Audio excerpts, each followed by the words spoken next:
के साथ में अगर आप सभी मेरे साथ जुड़ना चाहते हैं तो बिल्कुल JRF अड्डा प्रीमियम बैच ले सकते हैं, ज्वाइन कर सकते हैं, जहां पे बहुत कुछ जो है आप सभी के लिए लेके आ रहा हूं प्रीमियम बैच में, जहां पे ना केवल लाइव क्लासेस PDF के साथ मिल जाती हैं सो दैट शॉर्ट नोट्स आप सभी बना सके और आपकी एग्जामिनेशन की तैयारी को एक अनादर लेवल तक लेके जाया जा रहा है। ज्यादा जानकारी के लिए नीचे दिए गए नंबर पे सपोर्ट पे आप सभी कॉल कर सकते हैं, ठीक है जी। और इसके अलावा JRF अड्डा एप्लीकेशन जरूर डाउनलोड कर लीजिएगा। डेली फ्री टेस्ट आप सभी को मिल जाते हैं, यूट्यूब क्लासेस की PDFs आप सभी को मिल जाती हैं, फुल लेंथ मॉक टेस्ट जो है हर एक संडे को पेपर 1 पे का होता है, जहां पे आप पेपर 1 का मॉक टेस्ट देके अपनी ऑल इंडिया रैंक कहीं ना कहीं जो है फाइंड आउट कर सकते हैं। और हर 15 दिन में एवरी 15 डेज में आप सभी के लिए फ्री काउंसलिंग सेशन लेके आते हैं। तो आज ही JRF अड्डा एप्लीकेशन डाउनलोड करिए चीजों को। और फर्स्ट क्वेश्चन वी हैव, सभी जो है ट्राई करेंगे आंसर करने का एंड सॉल्यूशन से डिटेल सॉल्यूशन की हम लोग बात करने वाले हैं एंड विल फाइंड आउट कि कैसे क्या चीज चल रही है। And these all are PYQs। आज के पूरे सेशन में सर हमारे 22 और 23 में एग्जामिनेशन में जो आए हैं PYQ है उनका डिटेल सॉल्यूशन हम लोग जानने वाले हैं। Now the first question we have accounting principles. We are talking about the accounting principles. Unit 1 में से हमारा अकाउंटिंग प्रिंसिपल्स है। आर जनरली बेस्ड ऑन, किस पे बेस्ड है हमारे accounting principles? Practicability, subjectivity, convenience in recording या फिर लीगल फ्रेमवर्क? जल्दी से मुझे आंसर बताएंगे। हमारी अकाउंटिंग यूनिट से हमारा question.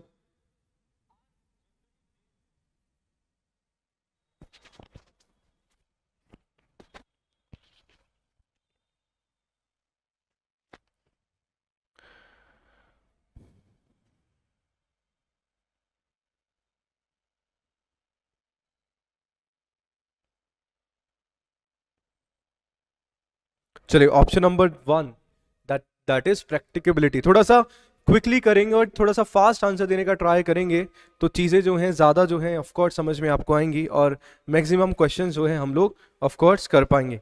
So the first answer if I talk about ये, देखो अकाउंटिंग प्रिंसिपल्स की सर हम लोग बात कर रहे हैं, किस पे बेस्ड होते हैं सर? क्या सब्जेक्टिविटी पे बेस्ड होते हैं? नहीं सर। लीगल फ्रेमवर्क पे होते हैं? नहीं सर। प्रैक्टिकेबिलिटी पे होते हैं। कैसे? देखो जो भी हम अकाउंटिंग प्रिंसिपल्स जो भी हमारे पास है ना, सबसे पहले तो आप देखेंगे देज आर बेस्ड ऑन प्रैक्टिकेबिलिटी। कैसे सर? इनको चीज़ों को जो भी आपके अकाउंटिंग प्रिंसिपल्स हैं इनको पहले अप्लाई किया गया है, इनको फिर ऑब्जर्व किया गया है, इन पे एक्सपेरिमेंट हुआ है। सर एक्सपेरिमेंट किस तरीके का?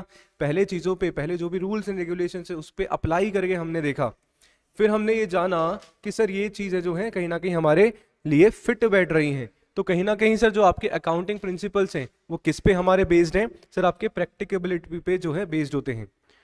तो अकाउंटिंग प्रिंसिपल्स हैं क्या? These are rules of conduct और रूल्स ऑफ एक्शन। ये जनरल लॉज होते हैं जो हमारे थ्योरी और साथ में जो है हमारे प्रैक्टिसेस ऑफ जो अकाउंटिंग है सर उसमें काम में आते हैं। सर देखो अकाउंटिंग प्रिंसिपल्स की जब भी हम बात कर रहे हैं तो क्यों हमें अकाउंटिंग प्रिंसिपल्स की जरूरत पड़ी है? सबसे पहले तो आप सभी को पता है कि सर हम यूनिफॉर्मिटी पे बात करते हैं कि जो भी हम अकाउंटिंग या जो भी हम लोग रिकॉर्डिंग कर रहे हैं, जो भी हम लोग अकाउंटिंग में काम कर रहे हैं सर यूनिफॉर्म हो, मीन सिमिलर हो। कि ऐसा नहीं है कि कोई एक कंपनी कोई दूसरी चीज़ से दूसरे मेथड से बना रही है, हमने इस साल कोई दूसरे मेथड से बनाया, अगली साल कोई दूसरे मेथड से बनाया, वो सारी की सारी चीज़ें आपको पता ही है। तो ऐसा नहीं होना चाहिए। यूनिफॉर्मिटी जो है अपनी होनी चाहिए, है ना। रिलेवेंस आपके होने चाहिए अकाउंटिंग प्रिंसिपल्स। कंपैरेटिवली कंपैरेटिवली आपके जो है कंपैरिजन करने वाले जो है होने चाहिए, जो हमने ऑलरेडी पढ़ा है। तो ये हमारे बेसिकली होते हैं। तो these are broad guidelines and adaptability of the same depends on the internal characteristics of a firm. Basic accounting principles और बेसिक अकाउंटिंग जो हमारे अपन बात करते हैं ना सर, कंसेप्ट्स और हमारे जो कन्वेंशंस हैं उनकी हम लोग बात करते हैं। तो अकाउंटिंग प्रिंसिपल्स को हम लोग दो पार्ट में डिवाइड कर देते हैं कि सर एक तो हमारे फंडामेंटल जो हमारे कंसेप्ट्स होते हैं और हमारे जो कुछ कन्वेंशंस हमारे होते हैं। तो हमारे बेसिक अकाउंटिंग प्रिंसिपल्स में सर जो हमारे कंसेप्ट होते हैं, कुल जो टोटल हमारे पास है वी हैव 11। कौन कौन से होते हैं सर? 11 हमारे पास, यानी कि 11 होते हैं। जैसे अक्रूअल प्रिंसिपल या अक्रूअल कंसेप्ट हमारे पास हो जाता है सर, कन्वर्टिज्म हो जाता है, कंसिस्टेंसी हमारा हो जाता है, कॉस्ट प्रिंसिपल है, गोइंग कंसर्न है, मनी मेजरमेंट है, ड्यूअल एक्सपेक्ट कंसेप्ट हमारे पास हो जाता है। तो ये सारे के सारे सर हमारे पास होते हैं। वहीं अगर अपन अकाउंटिंग प्रिंसिपल्स की बात करते हैं कि अकाउंटिंग प्रिंसिपल्स केवल और केवल सर प्रैक्टिकेबिलिटी पे ही बेस्ड नहीं होता है, इसके अलावा भी बहुत सारी चीज़ें हमारे पास होती है। जैसे रिलेवेंस सर, मैंने आपको बताया था। रिलायबिलिटी सर हमारी होती है कि जो भी, अब रिलायबल कैसे है, मैंने भैया मेरे जो है फाइनेंशियल स्टेटमेंट जो है अकाउंटिंग स्टैंडर्ड्स या मैंने जो भी अकाउंटिंग प्रिंसिपल्स हैं उनको फॉलो करके बनाया है। तो नाउ दे आर रिलायबल। कैसे? मैं उस पर ट्रस्ट कर सकता हूं कि जो भी फाइनेंशियल रिपोर्ट मेरे पास at the end of the year मेरे पास आएगी वो मेरी बिल्कुल ट्रू जो है रिपोर्ट देने वाली है। ऐसे नहीं कुछ गलत मेरे पास जो है आने वाला है, क्योंकि मैंने इन चीज़ों का ध्यान रख के बनाया है। तो कहीं ना कहीं रिलायबिलिटी सर बिल्कुल होती है, कंपेरेटिबिलिटी सर होती है, कंसिस्टेंसी होती है, ऑब्जेक्टिविटी होती है, एंड दीज आर। तो ये पूरा फर्स्ट क्वेश्चन के बारे में था। आई होप आपको समझ में आ गया होगा। I hope you all have understood. So accounting principles are generally based on practicability. Am I clear? Yes और नो?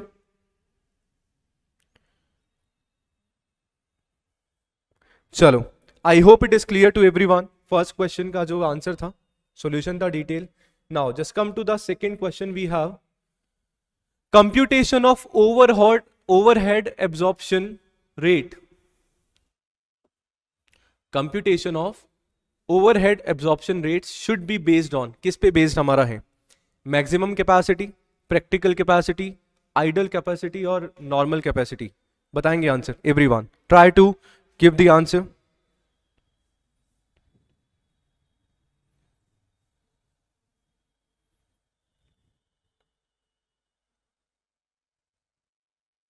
गुड आफ्टरनून साक्षी।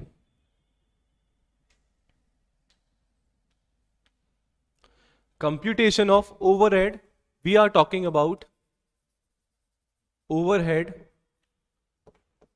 absorption rate। किस पे बेस्ड है? मैक्सिमम कैपेसिटी पे, प्रैक्टिकल कैपेसिटी, आइडल कैपेसिटी या फिर नॉर्मल कैपेसिटी?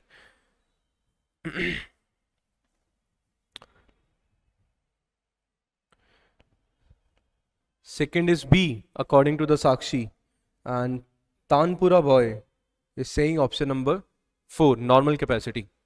देखो students, first of all we need to understand, जिसको नहीं पता है कि सर ये ओवरहेड एब्जॉर्प्शन रेट होती क्या है, we have to know about that. First of all हमें उसके बारे में पता होना चाहिए, है ना? और फिर हम लोग बात करेंगे कि सर ये किस पे बेस्ड होती है, क्योंकि मुझे लगता है कि पहले इसका मतलब, इसका मीनिंग हमें समझ में आना चाहिए। So if I talk about the overhead absorption rate, ठीक है, ये एक ऐसी रेट होती है, जो भी हमारा आपका जो भी ओवरहेड हमारा हो रहा है उसको एब्जॉर्ब हम किस तरीके से कर रहे हैं। भैया हम लोग कुछ ना कुछ रिसोर्सेज का यूटिलाइजेशन हम लोग कर रहे हैं। यस बिल्कुल सर, हम लोग करते हैं। साथ में हम लोग कुछ चीज़ें हमारे पास होती है, जैसे हमारे ओवरहेड कॉस्ट हमारी आ जाती है। इसके अलावा जो है हमारे ओवरऑल एक्सपेंसेस की हम लोग बात करते हैं। तो कहीं ना कहीं अगर मैं बात करूं आप सभी से कि जो ओवरहेड एब्जॉर्प्शन रेट है वो किस पे हमारी बेस्ड होती है? सर हमारी बेस्ड होती है नॉर्मल कैपेसिटी पे। अब सर ये नॉर्मल कैपेसिटी क्या होती है? भैया एक हम फर्म है, मान लो एक आपका फर्म है, और फर्म क्या बोल रही है कि मैं जो है रेगुलर बेस पे, फर्म जो है अपने रेगुलर बेसिस पे कितना जो है प्रोडक्शन कर रही है, that is your normal capacity. भैया हर महीने मान लो 20,000 यूनिट जो है फर्म जो है, या जो भी प्रोडक्शन है 20,000 यूनिट्स का जो है प्रोडक्शन आपका हो रहा है, तो ये आपकी क्या हो जाएगी सर? आपकी नॉर्मल कैपेसिटी यहाँ पे हो जाएगी, कि जो नॉर्मल बेसिस पे जो है कहीं ना कहीं आपकी चल रही है। सही है? तो आपका ये जो सर ओवरहेड एब्जॉर्प्शन रेट होता है किस पे बेस्ड होता है? सर नॉर्मल कैपेसिटी पे बेस्ड होता है। किस पे होता है? नॉर्मल कैपेसिटी पे। फाइन। तो नॉर्मल कैपेसिटी क्या है? एक लेवल ऑफ प्रोडक्शन है जो हमारे जो बिजनेस जो है एक्सपेक्ट करता है आपके रेगुलर बेसिस पे। Fine. Normal capacity is reasonable basis of estimating the overhead cost that will incurred in the production of goods and services. अब सर हम इस रेट को निकालते कैसे हैं? How we will calculate that rate? तो simple सा हमारे पास सर इसका फॉर्मूला होता है, कैसे हम इसको कंप्यूट कर रहे हैं, कैसे इसकी कैलकुलेशन हम लोग कर रहे हैं. तो जो भी हमारी ओवरहेड, जो भी हमारी क्या होती है सर, ओवरहेड कॉस्ट हमारे पास होती है, इसको हम लोग डिवाइड कर देते हैं. किस चीज से कर देते हैं? Expected level of production.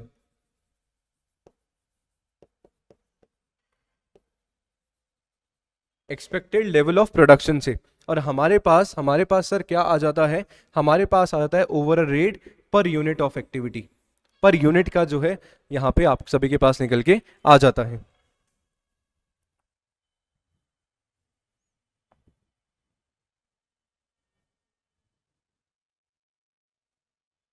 Fine. तानपुरा, दीज आर फ्यू PYQs. कुछ इसमें PYQ हैं और कुछ आपके एक्सपेक्टेड क्वेश्चन से. ठीक है.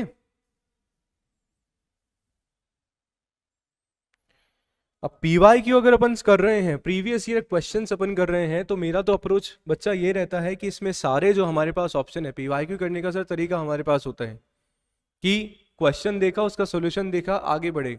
This is not the correct way. बाकी के जो हमारे 3 जो ऑप्शन है ये हमारे क्यों नहीं हुए हैं आंसर, ये भी हमें पता होना चाहिए.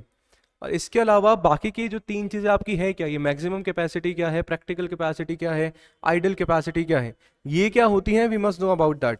तभी जो है पूरा का पूरा जो कंसेप्ट है वो आपका मुझे लगता है कि क्लियर हो पाएगा. ठीक है. ऊपर का क्या लिखा मैंने ऊपर का लिखा ओवरहेड कॉस्ट. ठीक है. चलो, तो now we have to understand कि sir what is idle capacity. Sir idle capacity क्या है? सर आइडल का मतलब क्या होता है? जो भी हमारा अनयूज्ड है, जो भी हमारा कहीं ना कहीं, एक तो आइडियल हमारा होता है, इट इज आइडल. सर वो क्या है? जो भी हमारा अनयूज्ड है और जो हमारा अनयूटिलाइज्ड है, जो भी ऐसे रिसोर्सेज हैं जिसको हमने अभी तक यूटिलाइज नहीं किया है या जो अनयूज्ड हमारे हैं, तो हमारी बिजनेस की कैपेसिटी में कहीं ना कहीं क्या है, अंडर यूटिलाइज्ड हमारी कैपेसिटी को शो करते हैं. फाइन. तो इसको जो है हम लोग रिकमेंड नहीं करते हैं when we are calculating absorption rate.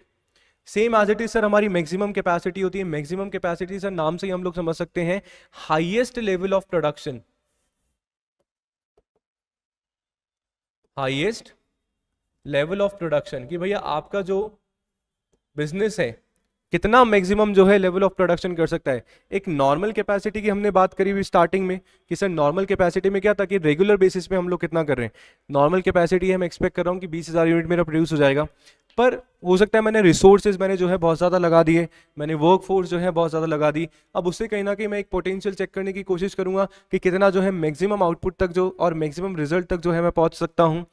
तो यहाँ पे क्या होता है सर, यहाँ पे क्या होता है, यहाँ पे हाईएस्ट लेवल ऑफ प्रोडक्शन हमारा होता है और आपकी जो एब्जॉर्प्शन कॉस्ट होती है वो क्या होती है, अंडर एब्जॉर्प्शन हो जाता है. यहां पे आपको समझना है कि यहां पे क्या हो जाता है सर जी, अंडर एब्जॉर्प्शन.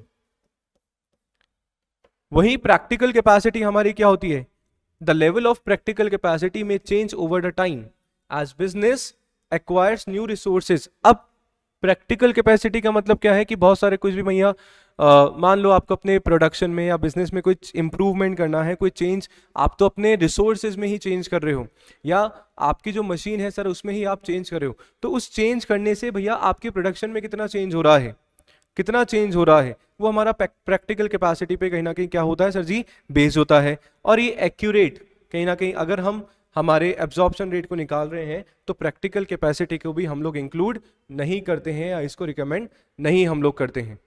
तो ये सिंपल सी चीज़ें आप सभी को समझनी है, तीनों चीज़ें आप सभी के लिए जो है इंपॉर्टेंट कहीं ना कहीं बन जाती है. चलो, the next question we have, the term golden calf has been used in the new era of management philosophy to describe. क्या डिस्क्राइब करने के लिए जो है गोल्डन काफ का यूज किया गया है? Span of control, esprit de corps, administrative management या फिर decentralization. Tell the answer everyone.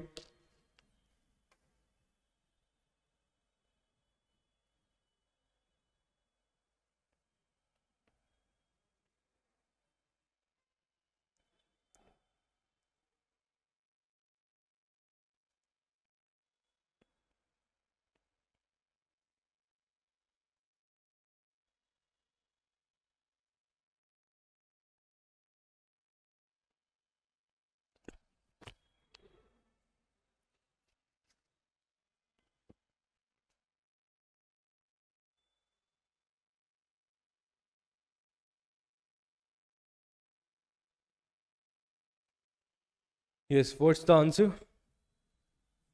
देखो हम लोग बात कर रहे हैं सर गोल्डन काफ की। तो सर हमारे मैनेजमेंट में the new era of management philosophy में इसको डिस्क्राइब करता है, that is decentralization. What sir? Decentralization. We have discuss the principle of management. बिल्कुल सर, हेनरी फ्योल ने दिए 14 प्रिंसिपल्स ऑफ मैनेजमेंट, राइट। अब आप देखेंगे उसमें सर सेंट्रलाइजेशन, एक हमारे पास सेंट्रलाइजेशन है, एक हमारे पास सर डिसेंट्रलाइजेशन है। अब if we understand the centralization and decentralization in a very proper manner, एक बहुत ही सिंपल सा एग्जांपल से बताता हूं। भैया देश के जो प्रधानमंत्री हैं, the prime minister of India, that is mister Narendra Modi जी।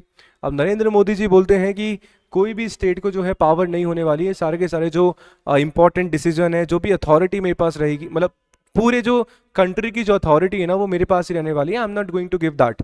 और जो भी इंपॉर्टेंट डिसीजन है मैं ही लूंगा और मेरे ऑब्जर्वेशन में जो है सारे के सारे काम होने वाले हैं। यानी कि जो भी सीएम है ना, जो भी सीएम है उनको इंडिपेंडेंटली जो है कोई अथॉरिटी नहीं दे रहे हैं।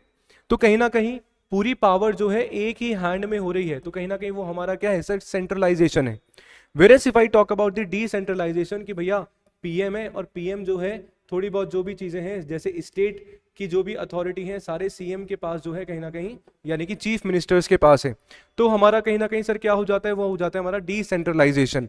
ऐसे ही अगर अपन समझते हैं चीज को, समझना कि ये हमारा डिसेंट्रलाइज ऑर्गेनाइजेशन है। यहाँ पे एक प्रेसिडेंट है गेम प्रोडक्ट का, वो क्या कर रहा है सर जी? उसने मैनेजर बना दिया स्पोर्ट गुड्स डिवीजन का मैनेजर, एक बोर्ड गेम्स डिवीजन का अलग से मैनेजर बना दिया, एक कंप्यूटर गेम्स का जो है अलग से मैनेजर बना दिया।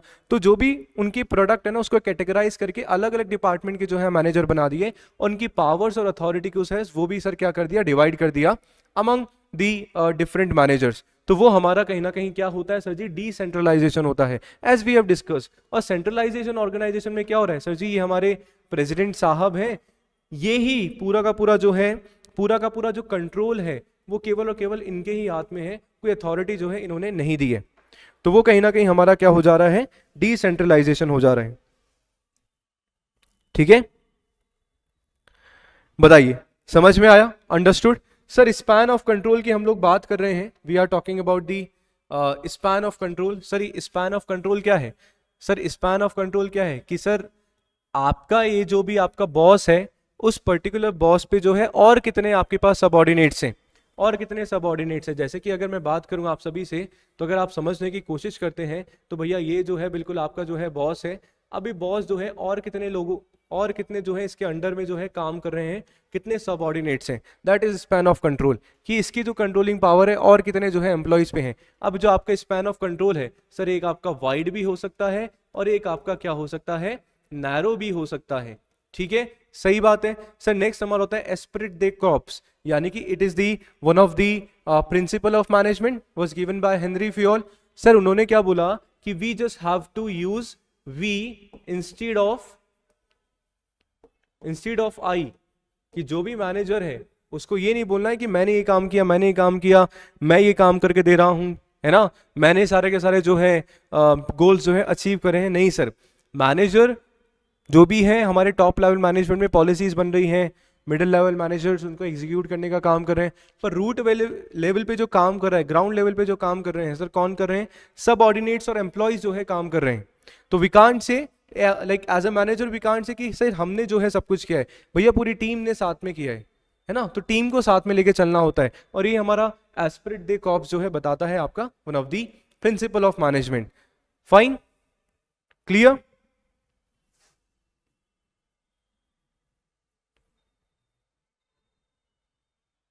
बताइए समझ में आया? Can we move to the next question?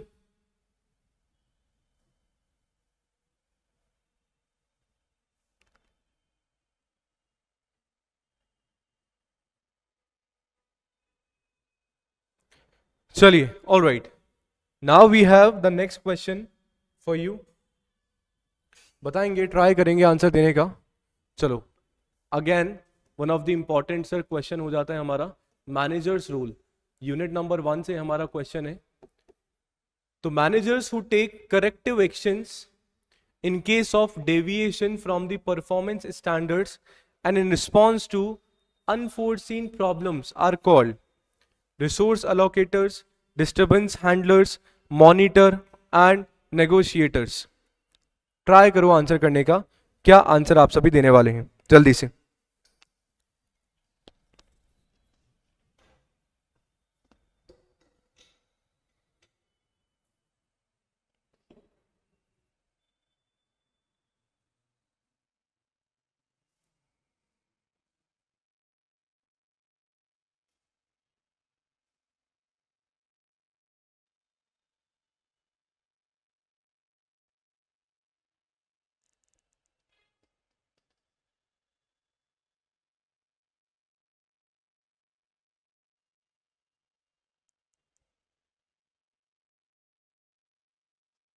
B.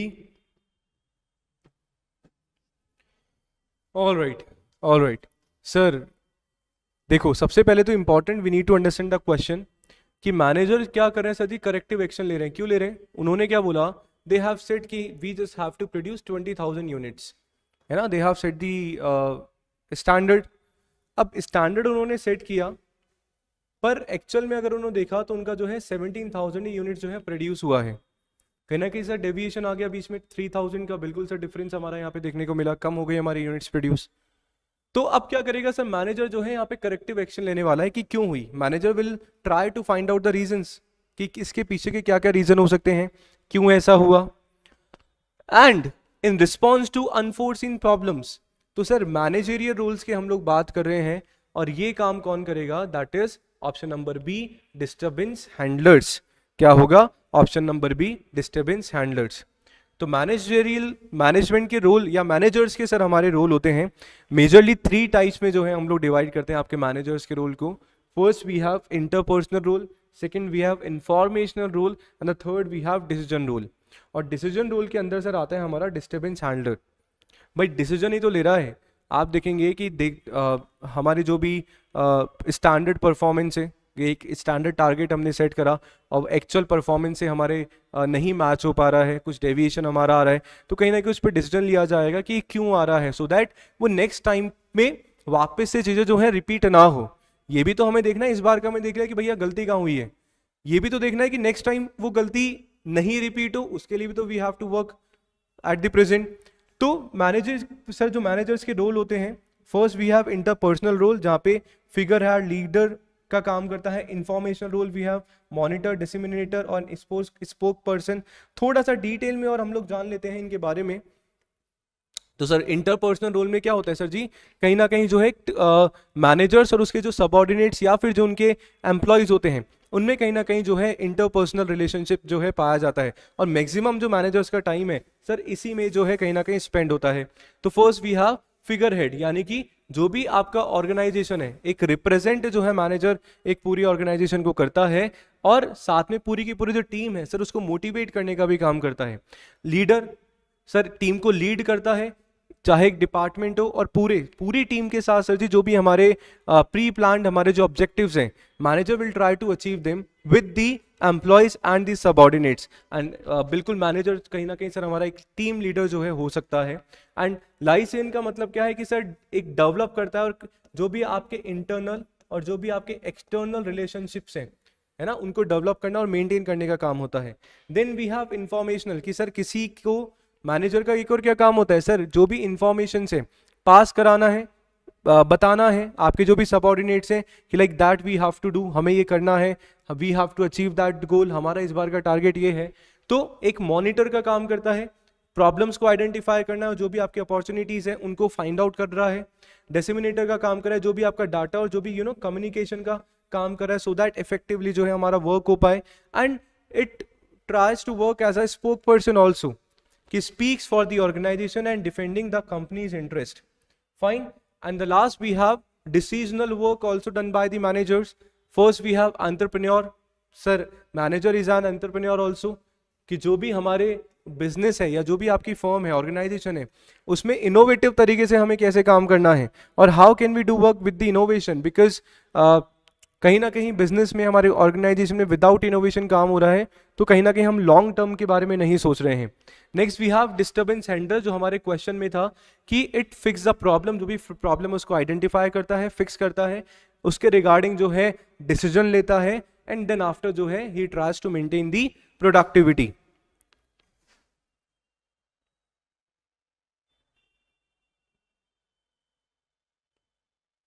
Fine, सही है.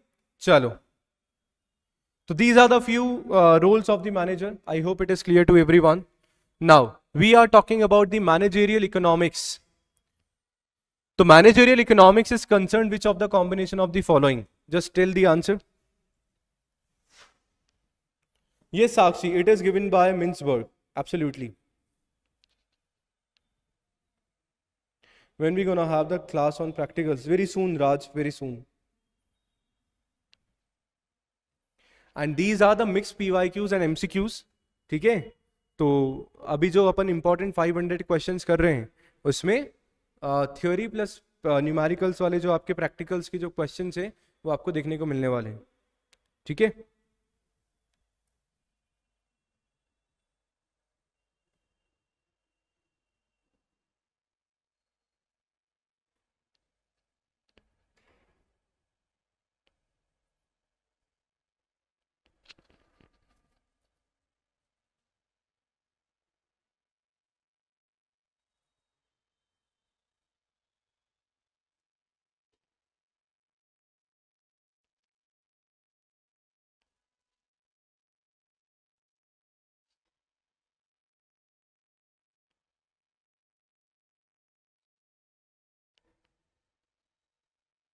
चलिए. Option D, Rajesh Singh, option D. चलो लेट्स सी. देखो, मैनेजरियल इकोनॉमिक्स की सर हम लोग बात कर रहे हैं. कौन कौन से सर कॉम्बिनेशन होते हैं? First of all investment analysis and decision, बिल्कुल सही बात है sir. Production behaviour and cost analysis, बिल्कुल सही बात है sir. Input reward analysis and decision, and the last we have economic environment. Economic environment. तो मुझे लगता है कहीं ना कहीं कि सर ऑप्शन थर्ड जो है हमारा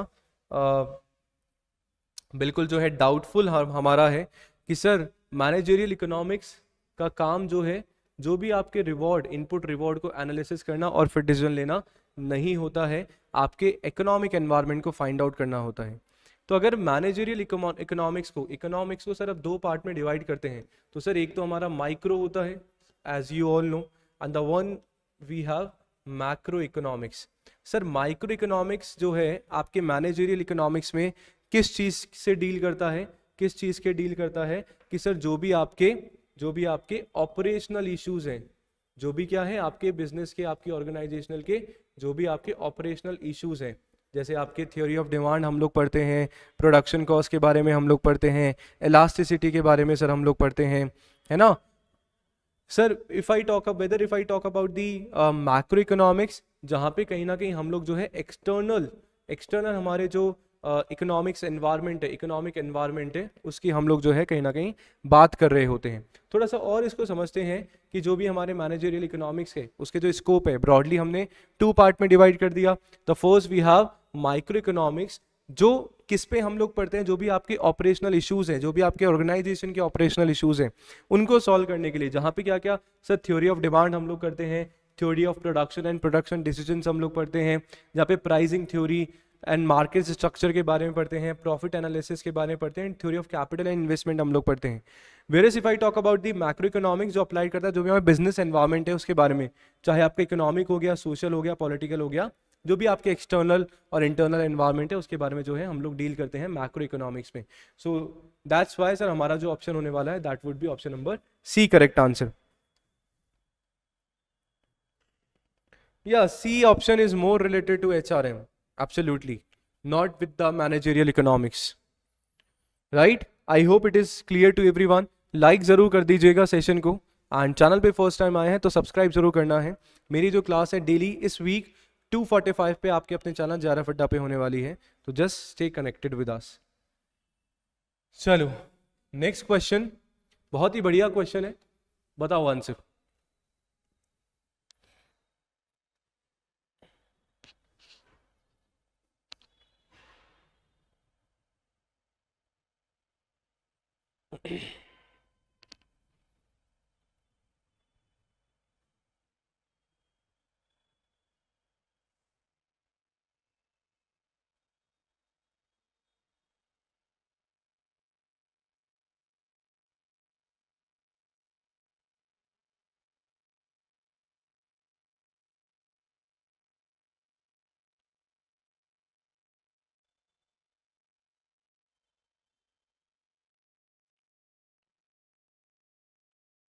assertion reason question we have.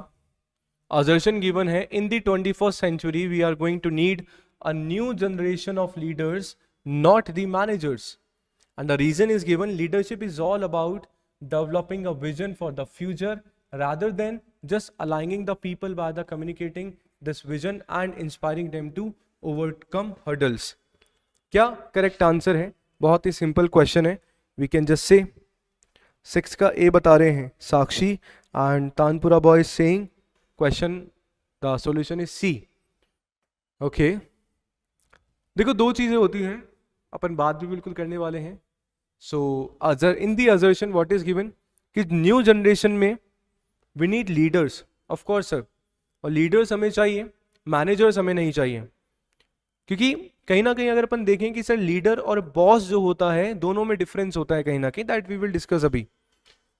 तो बिल्कुल असर्शन तो दैट इज एब्सोल्युटली करेक्ट कि in the 21st century we are going to need a new generation of leaders, not the managers, not the boss. But reason is given. अब उसका reason क्या दिया है क्यों हमें लीडर्स की नीड है 21st सेंचुरी में?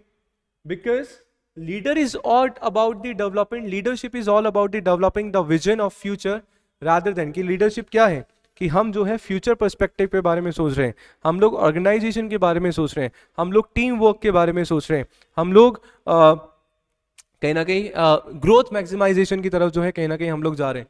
तो सर ऑफ कोर्स केवल ये मतलब नहीं होता है कि हम लोग जो leadership is not about that कि मैंने जो है जो भी मेरा काम है मैंने मेरे एम्प्लॉय या सबऑर्डिनेट को मैंने बता दिया, उसने वो काम कर लिया, जो भी उसकी प्रॉब्लम आ रही है उसको सॉल्व कर लिया, दैट्स इट. सर यहीं तक नहीं हो पाता है लीडरशिप.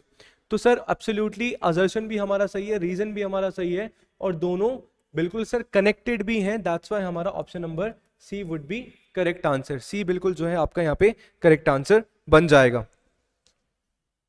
सी.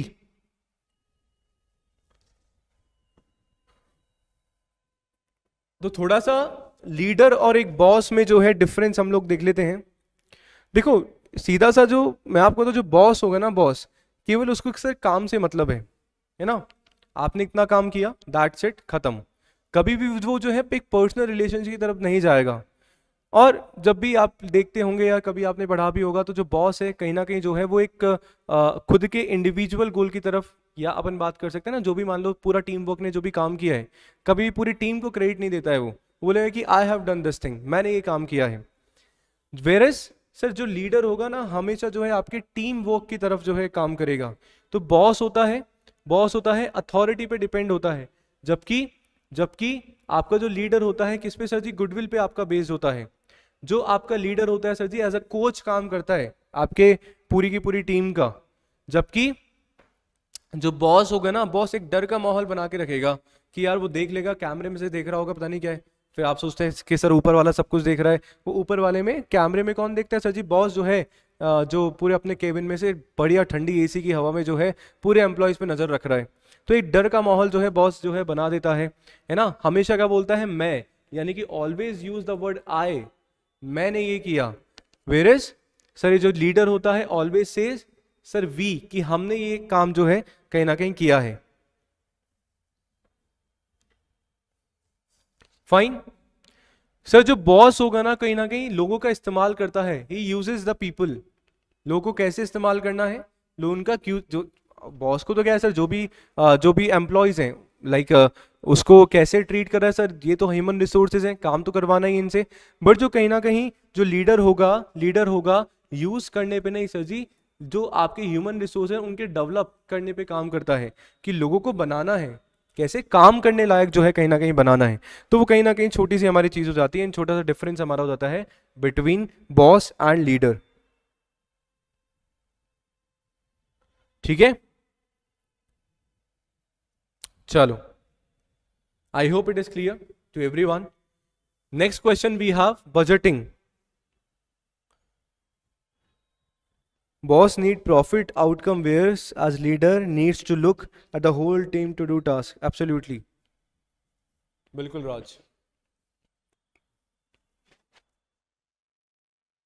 बिल्कुल. बॉस बोलता है कि मुझे जो है कुछ मतलब नहीं है, तुम 8 घंटे काम करो, 10 घंटे, 12 घंटे, मुझे मेरा काम होना चाहिए. I just have to take care for the profit, that's it, इतना मेरा काम है. है ना। जबकि लीडर जो है कुछ प्रॉब्लम हो भी जाती है तो ही tries to understand that the situation. चलो, we are talking about the budgeting. तो budgeting is closely related to the planning, और प्लानिंग प्रोसेस हमने जो है पिछली क्लासेस में पढ़ी भी थी, और यहाँ प्लानिंग प्रोसेस से आपका 18 जून को क्वेश्चन भी आया था, if you remember. It involve 4 states and their correct sequence is. क्या आंसर सही है आपके अकॉर्डिंग, सब बताएंगे मुझे फटाफट से। And like the session guys. And ये जो क्लास है आपको डेली मिलने वाली है आपके अपने टाइम 2:45 पे दिन में, इसी चैनल पे इस वीक।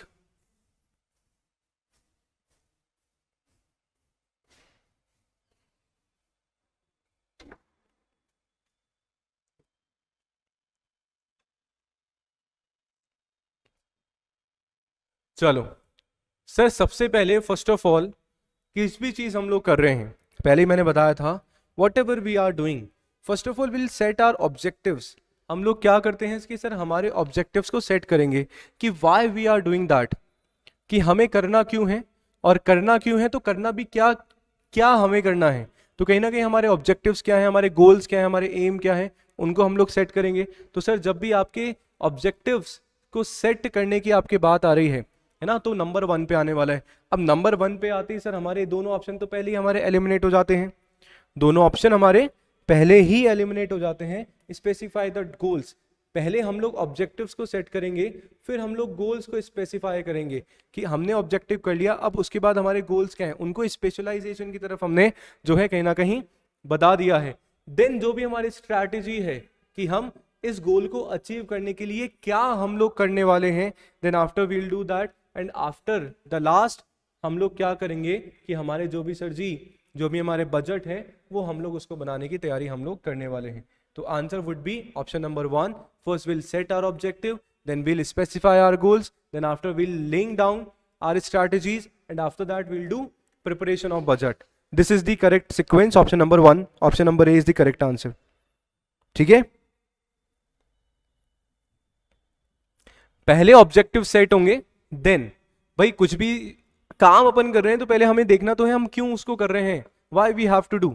जैसे यूजीसी नेट का एग्जामिनेशन आप देना चाह रहे हो, अगर आपके पास वाई का आंसर है तो भैया आपने अपने जो ऑब्जेक्टिव्स है तो सेट कर लिए हैं कि क्यों आपको एग्जामिनेशन देना है, उसके पीछे का कुछ ना कुछ रीजन होगा, सीधी सी बात है। ठीक है, चलो the next question we are talking about the Fisher's equation. Correct expression क्या है आपके फिशर्स इक्वेशन का, बताएं।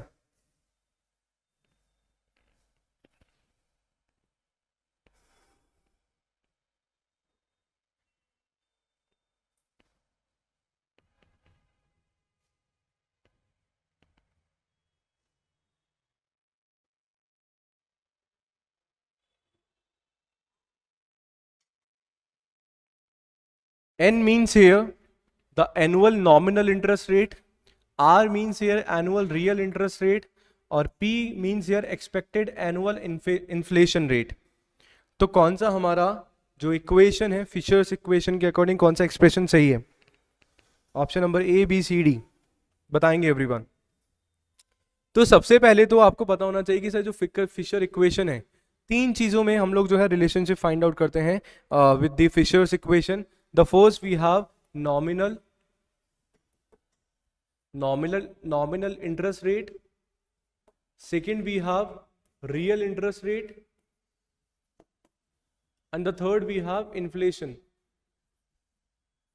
इन तीनों में रिलेशनशिप फाइंड आउट करने के लिए we use Fisher's equation, right.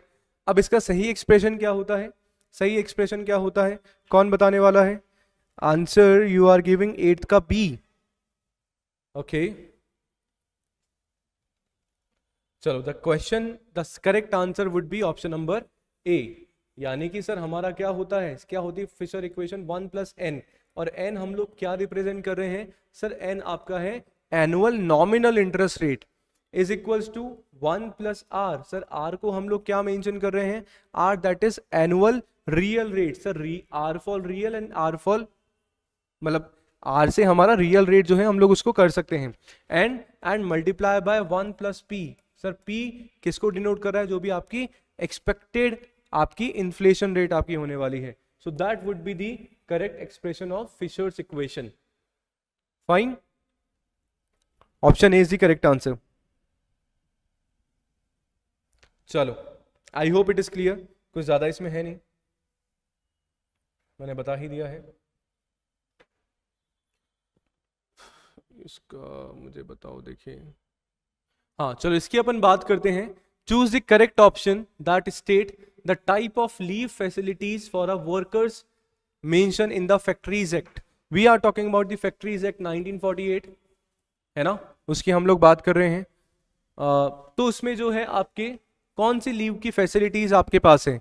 Maternity leave, casual leave, annual leave with wages as per the factories act, या फिर नेशनल एंड फेस्टिवल हॉलीडेज. बताओ.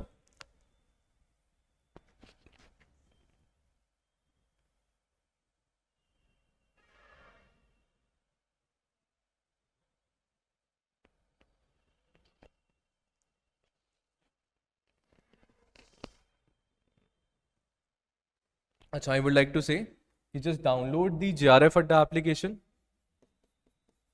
If you want the PDF, है ना, तो JRF Adda application just download from the Play Store. और वहाँ पे अगर आप फ्री क्लासेस वाले सेक्शन में जाते हो, फ्री क्लासेस के सेक्शन में अगर आप जाते हो, तो यू विल गेट PDF. आपको आज वाली जो है क्लास दिखेगी, और आज वाली क्लास दिखेगी तो वहाँ पे PDF डाउनलोड करने का ऑप्शन आपको मिलेगा. तो from there you can get the PDF. पूरा डिटेल में है, क्वेश्चन विद सॉल्यूशन, कहीं जाने की जरूरत नहीं है. JRF अड्डा पे everything is available for you. Fine. चलो, राज सिंह 10th का ए. आई एम सेइंग कि sir according to the factories act के बारे में हम लोग बात कर रहे हैं, तो कौन सी जो है लीव फैसिलिटी होती है वर्कर्स के लिए? सर ऑप्शन नंबर सी, जो एनुअल लीव हमारी होती है विद जो पेड लीव्स हमारी है ना, जो भी आपकी पेड लीव्स होती है या पेड जो हमारी वेजेस के साथ जो लीव्स हैं एक्स पर दी फैक्ट्रीज एक्ट, ये हमारी जो कहीं ना कहीं यहाँ पे क्या होती है सर, अलाउ होती है. ये लीव फैसिलिटी यहाँ पे अवेलेबल होती है. सर मैटरनिटी लीव तो सर वैसे ही नहीं है. आपकी जो कैजुअल लीव है, जो कैजुअल लीव जो CL आपका होता है, वो तो सर जैसे हमारा एम्प्लॉय एक्ट हमारा जो होता है उसमें जो है मंथ की 1 CL जो है आपको बिल्कुल देनी ही देनी है. पर एक्चुअली CL का भी बड़ा अजीब ही लफड़ा होता है ना, कि बहुत सारे जो आप देखेंगे जो आपके गवर्नमेंट और सेमी गवर्नमेंट ऑर्गेनाइजेशन है, CL का इतना लफड़ा है कि सर 12 हमें जो है महीने में, मतलब पूरे साल में 10 CL एक्चुअली हमें मिलती है ना. जिसमें अगर आप देखेंगे, ये एक अजीब सा हमारा कंसेप्ट है जिसको अभी शायद मुझे लगता है नहीं समझने की जरूरत है, पर ये पता होना चाहिए हमें. तो लास्ट में सर नेशनल और फेस्टिवल हॉलीडेज तो वैसे ही सर आपको मिलेगा. 15 अगस्त की छुट्टी तो पूरी दुनिया भर में सर होने वाली है, ऑल्दो हमारी नहीं होगी क्योंकि हमें तो पढ़ाना ही पड़ेगा. ठीक है. And option number C, we have annual leave and with the wages as per the factory act. तो we are talking about the factories act 1948. क्या बताता है कि सर आवर्स और work and the minimum wages, कि worker है, it doesn't mean कि भैया आपको 16 घंटे 18 घंटे जो है आप उससे काम करा सकते हो. भैया दे आर ऑल्सो ह्यूमन, तो उनके लिए भी एक एक्ट है. अच्छा, ये एक्ट बनाया क्यों गया, इसकी पूरी कहानी जो है बहुत बड़ी है. फिर कभी जो अपन कंसेप्ट है इसको पढ़ने वाले हैं तो अच्छे से बिल्कुल अपन पढ़ेंगे, है ना. तो सर कुछ हमारे जो फॉलोइंग प्रोटोकॉल्स और कुछ रिस्ट्रिक्शंस हैं जो आपके फैक्ट्रीज एक्ट में जो है दिए गए हैं, कि उनमें बोला गया वर्कर्स के लिए कि 8 आवर्स जो है उनका जो टाइमिंग है वो बिल्कुल फिक्स कर देना चाहिए. चाइल्ड लेबर से नहीं होना चाहिए, 18 साल से कम उम्र के बच्चों को नहीं काम कराना है.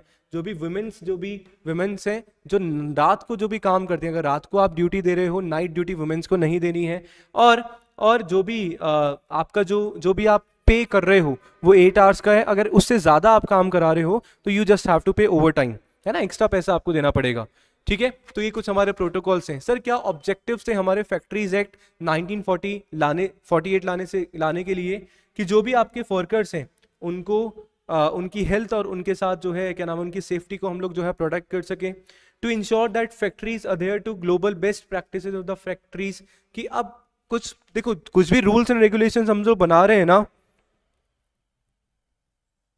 कुछ भी रूल्स एंड रेगुलेशंस हम लोग बना रहे हैं, तो सर क्यों बना रहे हैं? सो दैट प्रोडक्टिविटी कहीं ना कहीं हम लोग बढ़ा पाए. ऑल्दो इतने रिजिड जो है आपके रूल्स नहीं होने चाहिए, इतने टिपिकल नहीं होने चाहिए कि रूल्स को फॉलो करते करते रूल ही फॉलो कर रहे हैं, काम नहीं हो. बट यस, कुछ प्रोटोकॉल बिल्कुल आपके होने चाहिए सो दैट प्रोडक्टिविटी एनहेंस हो हमारी, फोकस तरीके से हम लोग काम कर पाए। तो बिल्कुल सर यहाँ पे यही था। And to provide a fair and decent livelihood to all the working class people, जो भी वर्किंग क्लास पीपल हैं उनको जो भी वेजेस हम लोग पे कर रहे हैं वो फेयर वेजेस हम लोग पे कर रहे हैं, उनके साथ जस्टिस हो रहा है या नहीं हो रहा है, और बिल्कुल होना चाहिए। इसके लिए सर फैक्ट्रीज एक्ट 1948 हमने बनाया। And to reduce and social industrial tensions. तो ये कुछ हमारे ऑब्जेक्टिव्स थे किसके सर, फैक्ट्रीज एक्ट 1948 के। आई होप आपको पूरा का पूरा समझ में आ गया होगा। ठीक है, चलो नेक्स्ट क्वेश्चन की हम लोग बात कर रहे हैं, बिजनेस एथिक्स की हम लोग बात कर रहे हैं। We are talking about the business ethics and the question we have कि a business should act ethically for which of the following reasons. किन रीजंस से जो है बिजनेस को जो है क्या है एथिकली जो है हम लोग क्या करने वाले हैं, चलाने वाले हैं, बताइए। वेरी सिंपल,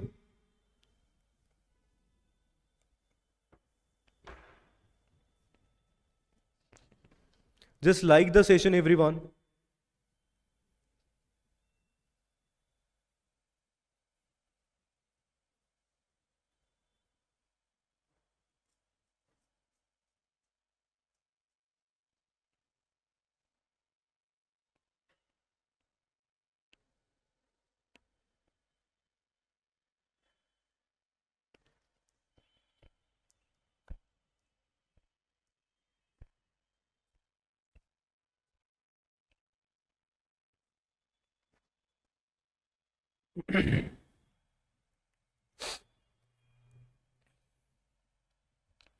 चलिए, so question we have a business should act ethically for which of the following reasons, कि किन रीजन से जो है हमें बिजनेस जो है एथिकली बिल्कुल चीज़ों को फॉलो करेगा।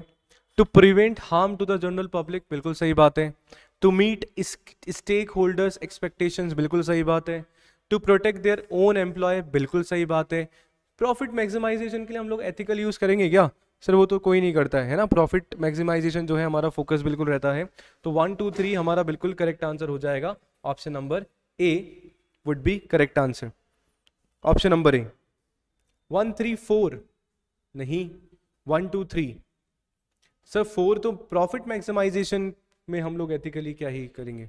तो कुछ हमारे फंडामेंटल बिजनेस एथिक्स हमारे होते हैं, we will be doing sir fairness, respect, honesty, accountability, loyalty और इंटेग्रिटी। सिंपल सा है, पता होना चाहिए आप सभी को। ठीक है, चलो बाकी के जो क्वेश्चन है, अभी बहुत सारे क्वेश्चन बचे हैं हमारे पास। के साथ में अगर आप सभी मेरे साथ जुड़ना चाहते हैं तो बिल्कुल जारफ अड्डा प्रीमियम बैच ले सकते हैं, ज्वाइन कर सकते हैं, जहां पे बहुत कुछ जो है आप सभी के लिए लेके आ रहा हूं प्रीमियम बैच में, जहां पे ना केवल लाइव क्लासेस पीडीएफ के साथ मिल जाती हैं, सो दैट शॉर्ट नोट्स आप सभी बना सके और आपकी एग्जामिनेशन की तैयारी को एक अनादर लेवल तक लेके जाया जा रहा है। ज्यादा जानकारी के लिए नीचे दिए गए नंबर पे सपोर्ट पे आप सभी कॉल कर सकते हैं। ठीक है जी, और इसके अलावा जारफ अड्डा एप्लीकेशन जरूर डाउनलोड कर लीजिएगा। डेली फ्री टेस्ट आप सभी को मिल जाते हैं, यूट्यूब क्लासेस की पीडीएफ आप सभी को मिल जाती हैं, फुल लेंथ मॉक टेस्ट जो है हर एक संडे को पेपर 1 पे का होता है, जहां पे आप पेपर 1 का मॉक टेस्ट देके अपनी ऑल इंडिया रैंक कहीं ना कहीं जो है फाइंड आउट कर सकते हैं। और हर 15 दिन में एवरी 15 डेज में आप सभी के लिए फ्री काउंसलिंग सेशन लेके आते हैं। तो आज ही जारफ अड्डा एप्लीकेशन डाउनलोड करिए।